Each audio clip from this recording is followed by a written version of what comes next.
She was Juliet Riley when she entered this world in 1902. On stage, she would become Juliet Shelby, a child actress with beauty and talent, which brought her success and praise.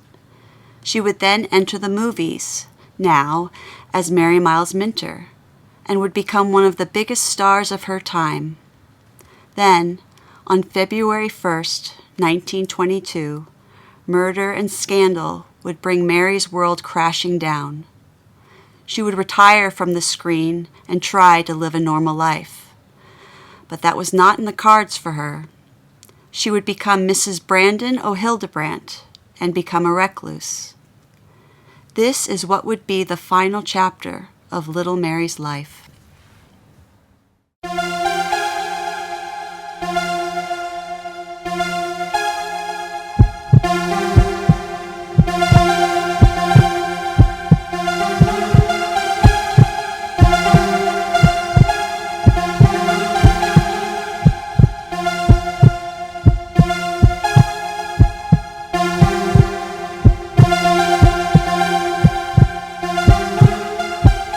In January of 1924, a romance was rumored about in Pasadena society regarding Mary with a prominent surgeon by the name of Dr. Raymond Mixel.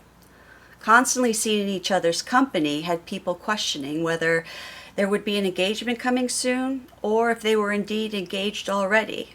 Neither party would confirm or deny these rumors. In May, Mary had her maid, Catherine Herlihy, put in jail, filing a charge of disturbance of the peace. Mary stated that Catherine refused to leave Mary's residence when she was being discharged from the position on Mary's staff.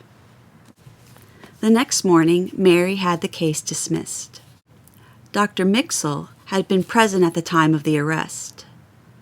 The maid would then go on to sue Mary and Dr. Mixel for false arrest and imprisonment for a total of $50,000 in damages.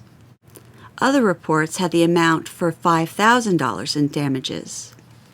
The maid Catherine would also go on to say that when she took the position as Mary's personal maid, she understood that she was to wait upon Mary only, but later found out that she was taking orders from Dr. Mixel as well. Catherine also stated for the record that when she told Mary of her intentions to leave her employ, Mary argued with her. Mary stated that Catherine used loud and abusive language with her. This suit would continue into the following year. With this suit taking place, one would think you would want to live a low-profile life and stay out of the press's radar until it was all resolved, right? Well, Mary decided to take a drive, a fast one, that would have the police searching for her. Wanted now for speeding, she had eluded the police in their search for her. When she failed to arrive for court to answer for herself and her reckless driving, the judge placed a bench warrant out on her, and the bail of $35 was forfeited. The bailiff went to Mary's home to serve her, but he was told that she was not at home. When she found out about the warrant, she said that she didn't even know that she was supposed to be in court or that she was tagged for speeding. Mary would send a check as a fine payment, so she did not have to return to court. In August, Mary declared that she was sick and tired of California and left for New York. She would travel under the name Miss Shelby and hoped to never return. I've been out here for 8 years, and I'm glad to go east at last. Reports stated that she had the intentions of returning to film or possibly the stage while living in New York. Mary wouldn't say a word about it. Also, with this departure for New York, left friends questioning her relationship with Dr. Mixel, who was touring Europe at this time. Were they still together? It didn't take long to get that answer. Upon arriving in New York, Mary made it clear that she would not be marrying Dr. Mixel, nor did she have any plans on meeting him anytime soon in Europe. Beside the headlines of Mary's return to New York, her possible return to screen, and her romance with Dr. Mixel, was Mary's physical presence. She was no longer the petite young girl with blonde ringlets. She was a pleasantly plump woman. One article even said, "Poor Mary Miles Minter, who has become so fat recently and whose beauty ain't what it used to be, is a sad example of what scandal can do to a star. She would never be given a break, and this weight issue would go on for years to come." Her returning to her film career would also never come to be as well. In another news article, it was said, "Now comes the news that Mary Miles Minter has decided to retire from filmland altogether. Scandal has ruined my life," she declares. It is stated that she will surrender a contract with a film company. Mary says in the future she will shun publicity altogether and obtain a position as an architect's assistant. In another article, she stated, "I'm weary of all the silly shams and cracked brain antics the motion picture star must go through to keep in the public eye. Today, the legitimate work of a movie picture star is not too difficult. The real hardship comes from supplying the press agent with snappy stuff. That's why I'm out of movies for good. I've come back to New York to show folks that a woman can be sensible and sane, even though a motion picture star." For someone who wanted out of the spotlight, she was back in the news the same month with rumors swirling about a new romance.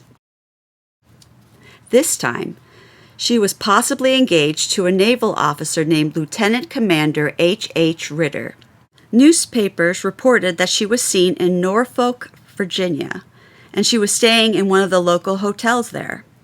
Mary and a woman companion were supposedly aboard Lieutenant Ritter's naval collier, USS Jason, to have lunch with him. The following day that this was reported, Lieutenant Ritter's parents confirmed that the talks of marriage had been under discussion for some time now, and that it could take place in a couple of days' time. They also went on to say that the romance began in California, where he had been serving for about 3 years. On the same day, other papers reported that Mary was in seclusion and still refused to be interviewed, or they were already married. Finally, it was reported that Lieutenant Ritter left aboard his ship en route to Guantanamo, and Mary was seen waving goodbye. She then boarded a steamer to Baltimore. Neither party shed any light as to what the truth of this so-called romance was. These rumors would persist into the following year. In January, it was reported that she and her maid had returned to Norfolk, Virginia, bringing possible marriage back into the rumor mill. She and Lieutenant Ritter were seen at a local soda fountain together. When a crowd formed around them, they soon departed. Lieutenant Ritter's ship would soon be leaving for Hawaii, and Mary was reportedly going to visit him there as well. While Mary was busy meeting her supposed beau, the suit brought against her by her former maid continued without her, but was postponed until March. Also continuing this year was Mary's complaint against her mother, suing her for $1 million. This suit, as we know, was on 1 minute, then stalled, then back again. She stated that she was underage while starring for several motion picture companies, and her mother acted as her guardian. Charlotte was said to have received $250,000 from the American Film Company between February 1st, 1918, and June 17th, 1919. She received around $220,000 from Famous Players Lasky Corporation for services between June 17, 1919 and April 1st of 1920, and an excess of $740,000 from Famous Players Lasky Corporation between April 1st, 1920 and October 31st, 1922. Mary turned 18 in 1920. Her mother had been handling all her money. Charlotte asserted that she was entitled to Mary's earnings before she came of age, and she had made an accounting of all the money received after that time. She then said that she had received no money during her daughter's minor years, with the understanding that the money was to be held in a trust for her daughter. The trial was set for March 21st, 1927. In February, Mary's relationship and possible engagement was still an unanswered question. Reporters were finally able to stop Lieutenant Ritter and ask for a comment. He declined to confirm or deny the rumors of his engagement to Mary. He went on to say, "I have known Miss Minter for 5 years, and she's a very good friend. I do not want to announce whether we are engaged, and I would not admit it if we were. It is always up to the lady to announce engagements." In March, the $50,000 suit against Mary by her former maid commenced, and Catherine Herlihy stated the fight between her and Mary came to a climax when Mrs. Minter insisted upon fresh vegetables for a dinner party. The maid decided to get the vegetables the night before the party. When Mary found out about this, there was an altercation. Mary was not in the courtroom for this case. She was back in New York. Catherine Herlihy won the case and was given $1,000 in damages. Mary would of course appeal the ruling. In April, Mary was back home in California and at her mother's house. This was not because she was done with Hollywood or that once again she had made up with her mother. This time was because she had received word that her grandmother Julia Miles was very ill. The suit against her mother was still a go. In May, it was not Mary's romantical life that was being talked about, but her sister Margaret's. Margaret Shelby married Hugh Fillmore, president of the Fillmore Wiley Company, a tile manufacturer, on May 26th at Charlotte's home. Mary did not attend. In July, Mary amended the suit she filed against her mother, saying that the suit is a friendly one. The amended complaint alleges Mrs. Shelby received $250,000 from American Film Company and $960,000 from the famous Players Lasky Corporation. Mary alleges that her financial affairs are so complicated, no kidding, that only a suit in equity can determine the facts in the case. This amendment made newspapermen believe Mary and her mother had made amends. Maybe they did, and maybe they didn't. I guess only time would tell. In October, Asa Keys reopened the Taylor case because of supposed new evidence. He raced to San Francisco to question an unknown woman who may have actually been the last person leaving Taylor's home before the discovery of his body the next morning. Previous accounts stated that a man was seen leaving Taylor's house. This mysterious person may also know the whereabouts of Taylor's former butler, Edward Sands. Asa Keys played a major role in the events related to the Taylor murder. He was part of the interview process with many of the lead suspects in the case, and he would be part of the follow-up on supposed new clues and would-be suspects. In October of 1925, he would reopen the Taylor case because of new tips that had come to light, but nothing would come of it. It would turn out, though, that Asa Keys was probably not a person to be trusted, especially with such a high-profile case, even if the trail had been cold for a while. In November of 1928, Asa Keys would be indicted on the charge of bribery. In 1923, a Los Angeles oil company named Julian Petroleum Corporation would be started. It became very successful over the next following years, and the owner, C.C. Julian, would sell his shares of the company to Sheridan C. Lewis and Jacob Berman. In 1927, the corporation would collapse, and Lewis, Berman, and others would be indicted for fraud. They had taken more than $150 million from over 40,000 investors. It would be found out later that Asa Keys had taken $125,000 as a bribe to improperly bring about the release of these men. In 1929, Asa Keys would be found guilty and given a sentence of 1 to 14 years in San Quentin. San Quentin was full of criminals that Asa Keys took part in placing there, and these men were now gloating over Keys' fall. I'm sure many of them wanted to do more to him than just laugh at his downfall. It is a very strange coincidence that the following month of Asa Keys reopening the Taylor case, Charlotte, with Mary away in New York, auctioned off the furnishings, paintings, statuaries, and even the massive bronze doors brought from Florence that Mary bought her mother.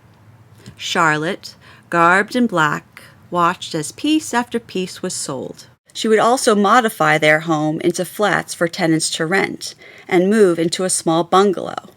Now that we know that Asa Keys could be bought off, could Charlotte have been handing over money this whole time to Keys to keep quiet on the case? Could Asa Keys have needed money and knew that if he publicly announced that he was reopening the case, Charlotte would hand over some money to him? Obviously, we probably will never know the answer, but we do have enough facts to make you wonder. When Mary would try to call Charlotte to see how her grandmother was doing, Charlotte refused to answer the phone. Mary ended up calling the Assistant Chief of Police, A.W. Murray, to find out what was happening at the Shelby home. An officer was able to get a physician who was caring for Mary's grandmother to talk to her. On December 5, 1925, Mary's grandmother, Mrs. Julia Miles, passed away, leaving as sole surviving heirs Mrs. Jordan, her granddaughter, Charlotte Shelby, Mary Miles Minter, and Margaret Shelby Fillmore. Among her properties was a plantation in Morehouse Parish, known as the Miles Plantation, containing 1,148 acres. Mrs. Jordan brought a will suit against Charlotte. The story goes as follows. Julia Miles became ill, and Charlotte Shelby made sure that she was by her side. During her last days, Julia Miles asked that a will be drawn up. She named Charlotte the executor and sole heir, leaving Mrs. Jordan out of the will. Mrs. Jordan asked for the will to be declared as null and void because Julia Miles was in a feeble state of health and incapable mentally and physically of transacting business of this nature at the time the will was executed. Charlotte, surprised by her niece, immediately offered $50,000 as her share of the estate. Mrs. Jordan refused. Charlotte had said that she wanted to keep the plantation for sentimental reasons. Sure, that's why. It would be because the land and the vicinity of it had oil wells and one of the largest gas wells in the country. Mrs. Jordan also made it clear her relationship to Mary Miles Minter and her mother. She explained the story about the child labor laws in Chicago that would be keeping Mary, Julia at the time, from performing. The birth certificate that Charlotte provided with the name Mary Miles Minter was actually Mrs. Jordan's younger sister, who had passed away at the age of 16. In the end, the judge awarded half of the Miles plantation to Mrs. Jordan. The hunt for William Desmond Taylor's killer may have not been on the front pages of newspapers for the last couple of years, but it was still being investigated. In March, District Attorney Asa Keys went to Philadelphia and New York to speak with new witnesses regarding new evidence related to the murder. A tip was given to prosecutors by Mary Miles Minter. She also offered to aid Mr. Keys in any way she could. The investigation would then continue in Detroit and Chicago. Mr. Keys said to a Boston newspaperman, "But until we have located and questioned Edward Sands, Taylor's missing butler, I can make no further revelations." He also added that the success of the investigation and the apprehension of Taylor's slayer depended on absolute secrecy on the question of the new evidence. Mary, at this time, was living in an apartment just off Central Park. When asked by reporters about her talk with Mr. Keyes, she refused to discuss the matter by saying, "I am sorry, but I don't believe I should enter a discussion at this time." Mary wanted information that came from her talk with Mr. Keyes to come from him and not her. Charlotte was in New Orleans during this Taylor revelation, but would soon make her way to New York. In a news article from March 24th, Asa Keyes said of an arrest of 2 men who are national figures in the motion picture industry was imminent. He would not release the names. He also would not say if these men were wanted as accomplices or just material witnesses. Once back in Los Angeles, Keyes would summon Mary Miles Minter, Charlotte Shelby, and Mabel Norman for questioning. Mabel, who had been absolved of all blame, may have considerable information he needs. The same was not said about Mary and Charlotte. Asa Keyes said, "We knew who killed Taylor 3 weeks ago. The nation will be shocked at the name of the slayer when it is announced."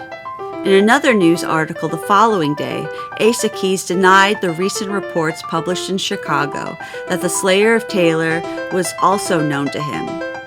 Then, 2 days later, it was reported that the case would be given to a grand jury soon. It was also reported, true or not true, that Mary's love notes and transcribed statements were missing. Investigator Edward King, who works in the district attorney's office, said, "It seems strange that Mrs. Minter's statements and notes should have disappeared, and that we still have the statements by Mabel Norman and Mabel Norman's letters to Taylor." In September, Homer Riley, Mary Miles Minter's father, announced through his attorney that a complaint in equity has been prepared for filing in the federal court to get an accounting and share of the fortune earned by Mary during the time she was a film star. He wanted 1/2 of the money collected by Mrs. Shelby. On October 30th, Mary sailed for Europe under her given name Juliet Riley. When reporters asked why she was traveling under another name, her friend Dorothy Manners said, "In an effort to live down the scandal attending the murder of William Desmond Taylor, screen director, 4 years ago." When asked how long she planned to stay abroad, Mary said, "I wish I could stay forever." In January of 1927, Mary made up with her mother and dropped the $1 million suit she had against her for money earned by Mary. Mary would get an adjoining apartment in Paris with her mother. It was understood that Mary would receive from her mother $100,000 and an allowance of $400 a month. So while Mary and her mother were making up, Margaret was suing for divorce from her husband, Hugh Hamilton Fillmore. She charges that she spent all her own money in building a home and is now destitute, while there is a community of $25,000 and her husband has a separate estate of $50,000 and an income of $1,000 a month. In March, she received a temporary alimony award of $75 a month and the use of the $35,000 home. The trial for divorce was still pending. In November, Mary and her mother were sued for failure to pay income taxes for 3 years. Mary owed $110,852 for 1921, $85,673 for 1922, and $11,067 for 1923. Her mother's sum totaled around $28,000 for the same 3 years. It was far less than her daughter's. Mary traveled from Paris incognito back to Pasadena without letting any former close friends know. It has been said that she was living under a new name and supposedly living near the scene of Taylor's murder in a Westlake Park apartment and wants to be left alone. In April, newspapers reported that Mary was engaged to a Hungarian tenor named Joseph Diszky, and the wedding would be happening soon. Mary could not be reached for a comment, but Diskay admitted to the engagement by not denying it. Mary finally was reached and completely denied the engagement. In November of 1929, Mary and Charlotte returned to California from being in Europe for almost 3 years. In January of 1930, Mary entered a Santa Barbara hospital following a nervous breakdown and collapse. It is believed that it was due to the reopening of the investigation into the William Desmond Taylor death that had started up a couple of months ago. She had been living in obscurity in a Wilshire District apartment for 2 years when she disappeared, according to the manager of the apartment house. While I'm sure the reopening of the case brought nervous breakdown, she was also under the care of a dietitian while in the hospital to lose all the weight that she had put on since leaving the screen. The reopening of the investigation did exonerate Mary and the late Mabel Norman from having any part in the murder. Charlotte Shelby also demanded that the district attorney listen to her story and exonerate her of all wrongdoing once and for all regarding Taylor, and she was.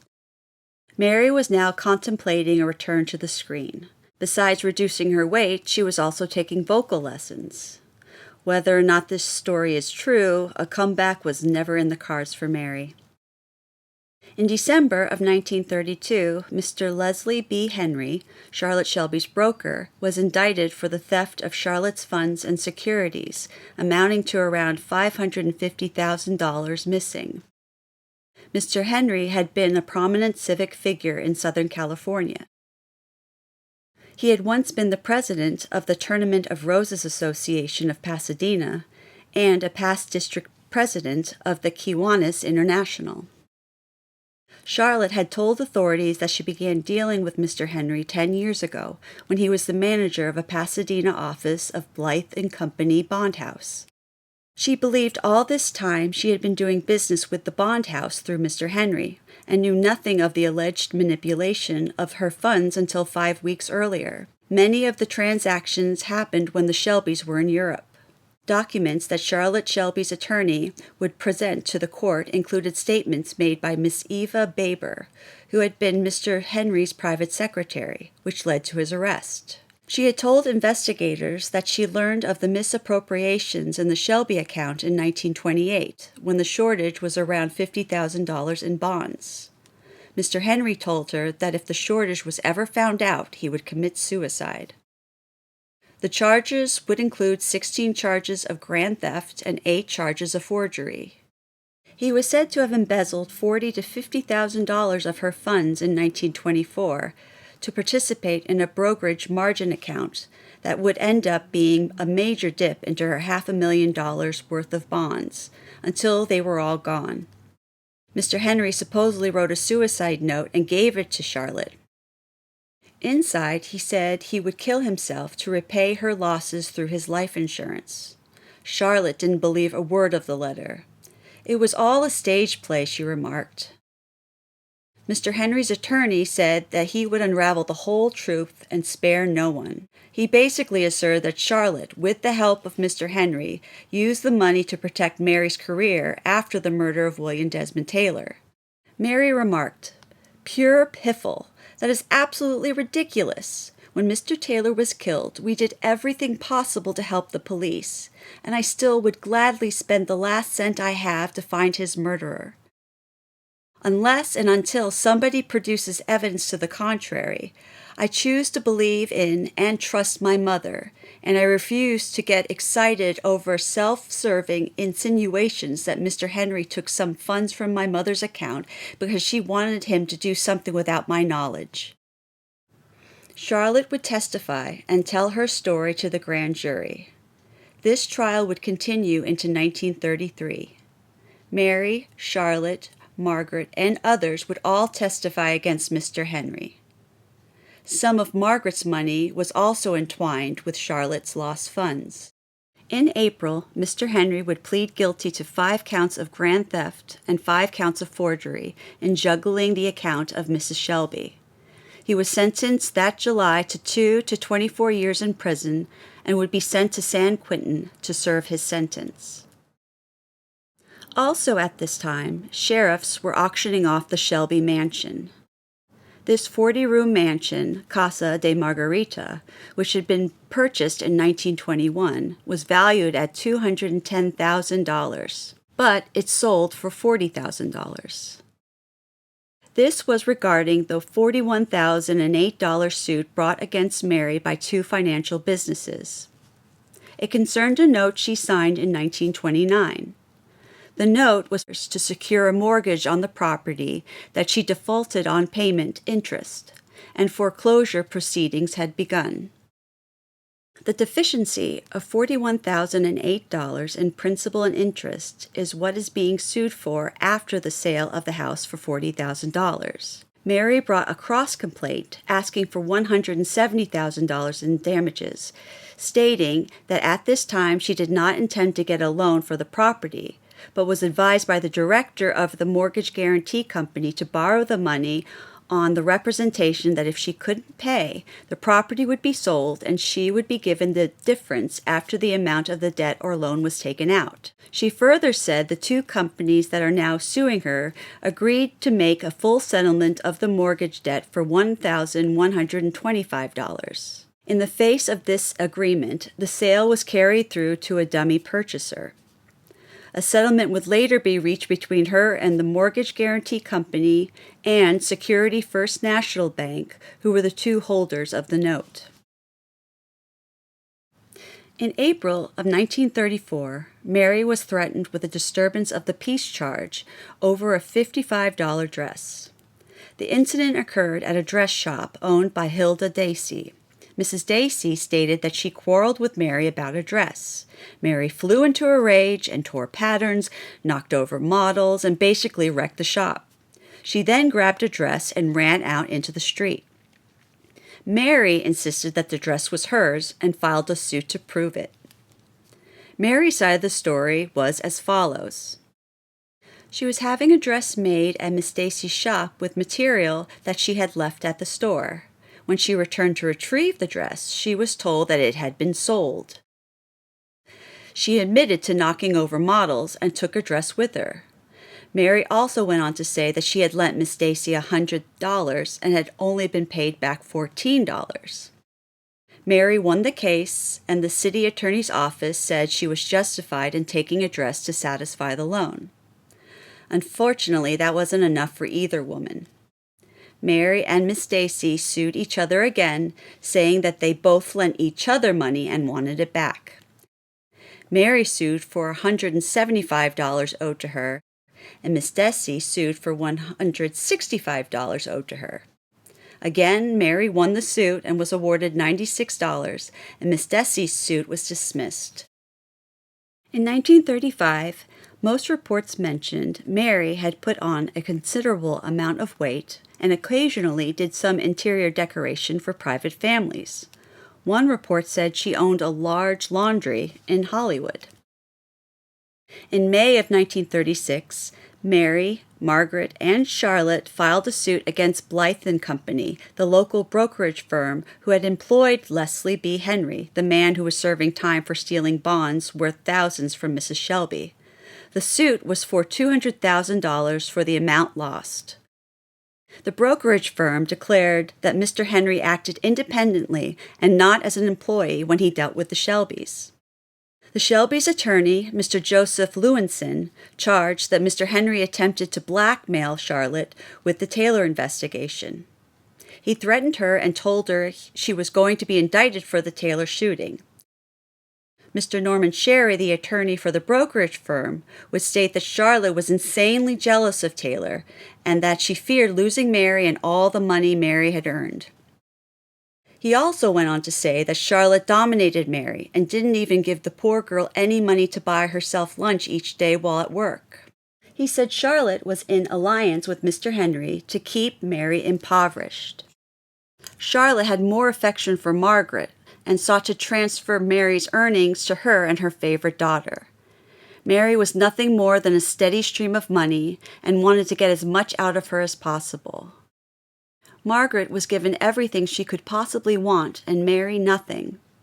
In the end, the Shelbys received a settlement of $125,000. One would think this would be enough court visits for one family, But this was not the case. Mr. Henry was paroled from San Quentin, and Mary sued him for the money he stole. The judge seemed to agree and ordered Mr. Henry to pay the Shelbys $160,532. Well, that should have been it for legal action, right? Nope. Charlotte filed insanity charges against Margaret. She stated that Margaret had threatened her. Margaret was an alcoholic and habitually drank 3 quarts of wine and a bottle of hard liquor daily, which Margaret denied. Mrs. Shelby also spoke of Margaret speaking in rambles and would see imaginary people in the room with her. She put Margaret through a psychopathic examination. Fortunately for Margaret, a psychiatrist and 6 other people who had known Margaret for years testified that they considered her entirely rational, and the judge agreed, dismissing the case. Next, it's Margaret's turn. She sued her mother for $48,750, charging that without her consent, Charlotte removed that sum from their joint safety deposit box. Margaret stated that on the day she received a warrant requiring her to submit to a sanity exam upon her mother's request, Charlotte went to the bank and removed the money from the box. Even though they had equal access to the box, she had no right to remove the money. It was money from a settlement with Blythe and Company. Besides this suit, Margaret would also file another suit in Orange County stating that her mother was living in a residence owned by Margaret without her consent or any right. During the deposition regarding the stolen money, Margaret said her mother withheld facts during the Taylor's investigation and that Margaret assisted her with this. She was given $133,000 for protecting her mother from unnecessary publicity after the murder. And she hid the diaries belonging to Mary that would put Mary Astor's diary to shame. If you know who Mary Astor is, you know that this must have been something wild. Mary and Charlotte were subpoenaed by the grand jury. Charlotte basically stated that she is glad this occurred because hopefully now questions regarding her part in the Taylor murder would be finally settled and her name clear of all wrongdoing. She also stated that this was Margaret's way of getting back at her for the insanity charges she filed the year before. When it was Mary's turn on the stand, she spoke again of her love and respect for Mr. Taylor, and that she would again tell the world all that she knew regarding the murder case, but was afraid that it would amount to nothing. The trial seemed to go on forever, but finally Margaret was awarded $20,000 to be given to her by her mother. As for the diaries, they were obtained by the police. After going through them, all that could be said about the diaries were that they were interesting, but not sensational. Regarding the suit Margaret had on her mother to evict her from the Orange County house, Margaret received the title to the house, but Charlotte was allowed to live in the house until her death. Charlotte said that she had the house built for her daughter, but it was with her own money, not Margaret's, that built it. When Charlotte returned to the house that she was finally allowed to remain in, she found furnishings, rugs, clothing, and furs missing from the residence, and there were beer bottles and cans littering the kitchen and other rooms. Margaret said she took what was hers, and this brought about yet another suit. Charlotte sued Margaret for $50,000 worth of missing property. Well, we all know that nothing good could come of this. There was just too much anger, pain, and vengeance, it seemed, between all the Shelbys. During this trial, Margaret plays the Taylor card once more, saying Charlotte, with the help of her own mother, Julia, rid themselves of the Taylor murder weapon by throwing it into the Louisiana bayou. She would go on to say, "I consider this woman my mother in name only. I have served her, have been her dog, her man Friday. I have kept my mouth shut so many years believing her against Mary." Charlotte called Margaret's claims as ridiculous, and that she would demand that the authorities bring her to trial or clear her once and for all. In the end, Margaret was to return all the belongings that were taken from the residence. In December of 1939, Margaret passed away at the age of 38. News articles stated that she had been ill for several months. Her funeral was attended by Mary, Charlotte, and 8 other friends. Margaret left a will which read, "I leave to my mother and sister $1 each, and no more." The rest of her $12,000 estate was left to Elsie Broston, her former maid and kind friend. Miss Bronston was also the executor. Obviously, this didn't go over well with Mary and Charlotte. They, of course, contested the will, charging that Margaret was unduly influenced by the former maid. In September, Mary and Charlotte won the suit, and the settlement gave the bulk of the estate to them. As if one court case to start the new year off right wasn't enough, Charlotte, once again, sues Mr. Leslie Henry for $197,853 that she was awarded in trial a few years back. The new suit says Mr. Henry had transferred some $100,000 in property to his wife to prevent the collection of the judgment. This suit would be dropped when a settlement of $6,000 would be given to Charlotte by Mr. Henry. $6,000 is peanuts compared to $197,853 she was suing for. Hopefully, she was finally tired of living in the courtroom all these years. In 1941, Mary opened her own interior decorating business in Beverly Hills and was doing very well. In 1943, Mary sued actor Robert Herrick for $2,049, the amount he didn't pay for work her firm had done in his home. She settled out of court for $1,300. The remainder of the 1940s was rather quiet for Mary. In the early 1950s, Mary continued her interior decorating business, reportedly operating it under the name Juliet Shelby. In 1956, Mary sued the Title Insurance and Trust Company to terminate a trust that was established by Charlotte in 1924 with some of Mary's film earnings. The trust now amounts to $100,000. Mary said that at this time when the trust was made, she was not dependent on the income from it. Now it was needed for the necessities of life. She won the suit and was able to terminate the trust. Mary and her mother had been living together in Santa Monica on Adelaide Drive. 1957 brought the end to one part of Mary's life and the beginning of a new one. On March 13, 1957, Charlotte Shelby passed away at the age of 79. At this time, Mary was engaged to be married, but would not reveal the name of her soon-to-be groom. She did say that the nuptials would be postponed. Eventually that year, she did marry Mr. Brandon O'Hildebrandt. Mr. O'Hildebrandt was a real estate developer.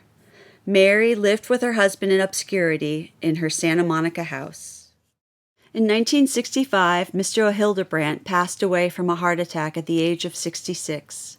He was cremated and his ashes scattered. Mary was now all alone. Finding factual information about what happened to Mary in her later years was very tricky. Finding news reports about Mary during the 50s and 60s that aren't about rehashing the Taylor murder and theories around it are few and far between.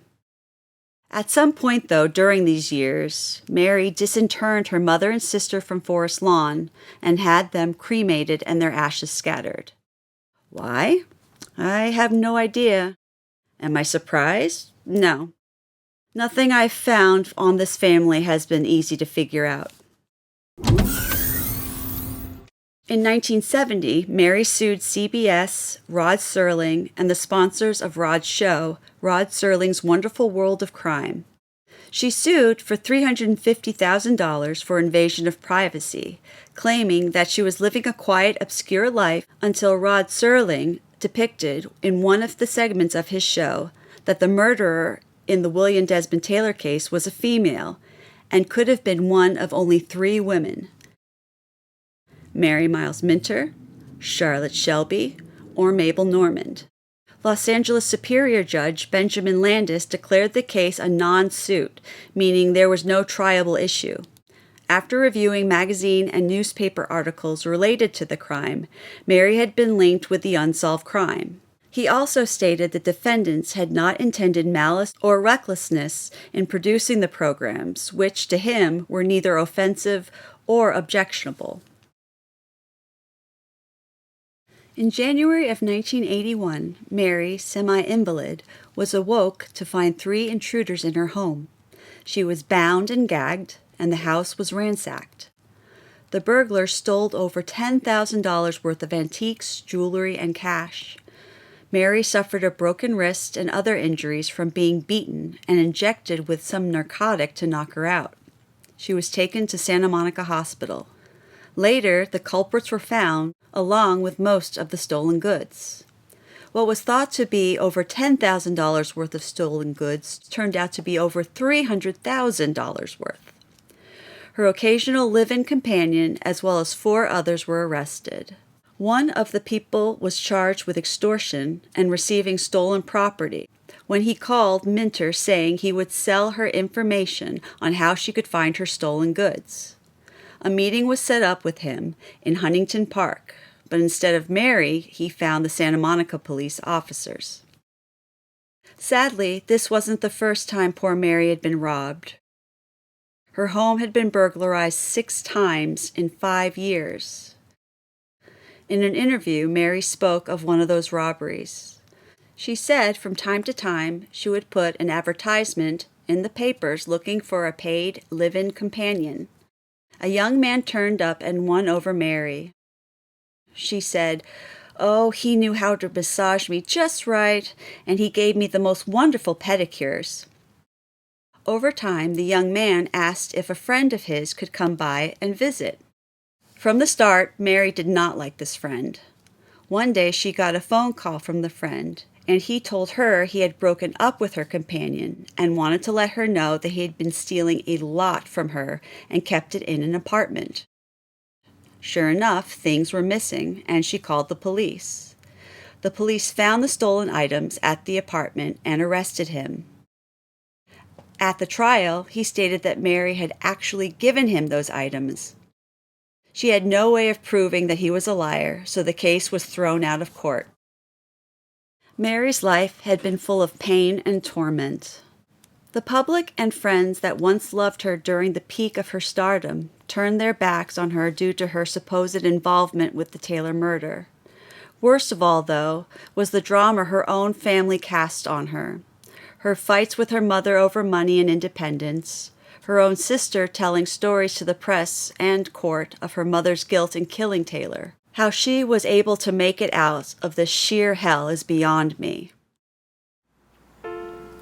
On August 4th, 1984, Mary Miles Minter passed away at St. John's Hospital from heart failure at the age of 82. She had suffered a stroke several weeks before. Her ashes were scattered. Well, one would think that death would bring the end to the Mary Miles Minter drama, and she could finally be at peace. But no, this would be a silly assumption.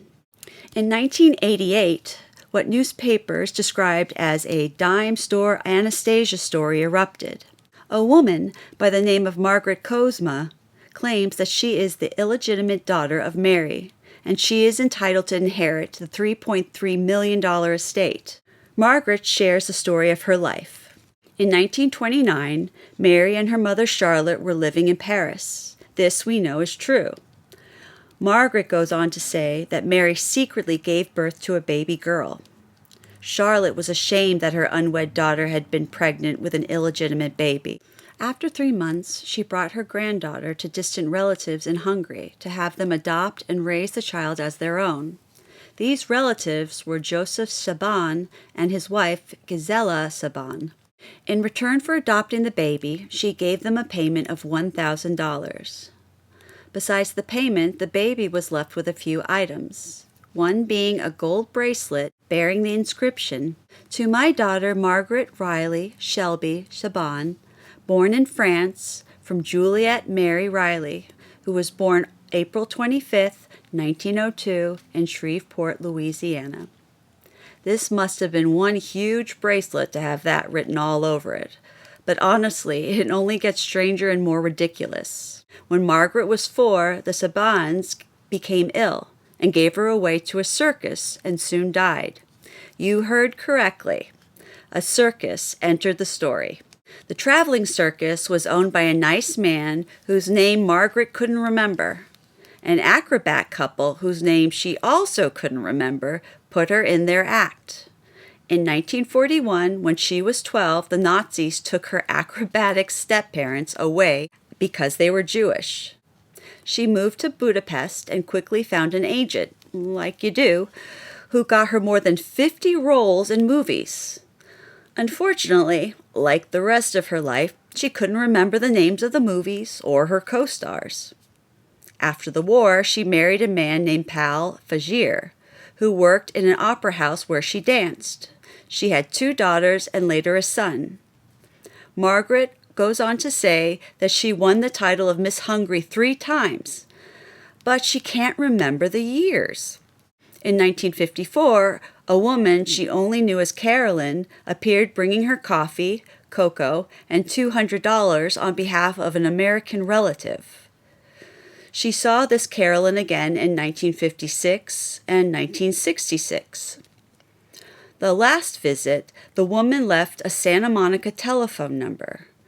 Margaret said she never thought to ask the name of the American relative. She arrived in Los Angeles in 1969 to search for her real mother. Her only clue was the phone number she was given by Carolyn. She calls it, and the same woman answers. Carolyn picks Margaret up and brings her to the American relative's house. It turns out to be the house of Mary O'Hildebrandt. Mary said she was a relative, but never said how they were related. They met several times over the next 15 years. After Mary O'Hildebrandt died, it was revealed that she was actually Mary Miles Minter. Margaret said that she learned that Mary was actually her mother from an elderly man named Fred Wilmot, who she never spoke to and had only seen him at Mary's house. Fred Wilmot said that 8 weeks before Mary died, she phoned him asking him to come over to the house and witness her will. Joining him was Margaret's son and 2 other people. The will said Margaret would get everything. He also went on to say that Mary confided in him that she secretly gave birth to Margaret in Paris in 1929. Then she gave him an unsealed envelope with documents attesting to the relationship. He was not to give these papers to Margaret until after Mary died. Margaret said she had other paperwork along with the gold bracelet to prove her case. Well, not surprisingly, the documents were fake, and when she was asked about bringing the bracelet in for analysis to check its authenticity, it was mysteriously stolen. Wilmot testified that he barely knew Margaret and that this was the second time he witnessed a will that would leave everything to Margaret. A Beverly Hills woman named Ella Laubish was going to leave everything to her $1.50 an hour companion, Margaret Cosma. During this case, Cosma accepted a $25,000 settlement to drop her claim. Mary's supposed will, the judge said, was not signed by Mary O'Hildebrandt, Mary's legal name, and that the writing was forged. Cosma lost her case. Though gone, Mary Miles Minter still shows up in news, especially when new books were written about the Taylor case, and armchair sleuths think they have found new evidence and new suspect to discuss. Honestly, I don't think we'll ever know who did the crime, and I will never say who I personally think did it. I do feel bad for Mary. She had a brilliant career and was on her way to being the world's next Mary Pickford, but greed, power, and possibly jealousy got in the way. Not that it was Mary who was greedy, but her mother. I truly feel that her mother ruled her life. Mary was the golden goose that just kept on giving. Charlotte enjoyed this lifestyle and would not let anything or anyone get in the way of her aspirations for more, not even Mary's own happiness. Mary was Charlotte's little puppet and did everything that was asked of her, but Mary was not allowed to grow up, to have a boyfriend, to have anything a young girl or young woman is entitled to have as they grow into an adult. Charlotte showed different masks to different people. One as a concerned mother who was guiding her innocent child's career through the immoral backstreets of money-hungry and soul-crushing Hollywood. Another mask was the selfish woman stealing her daughter's money and freedom and secretly jealous of the movie and theater career that passed her by. Whatever the answer is, at least Mary is finally at peace, a peace and serenity that would elude her in life.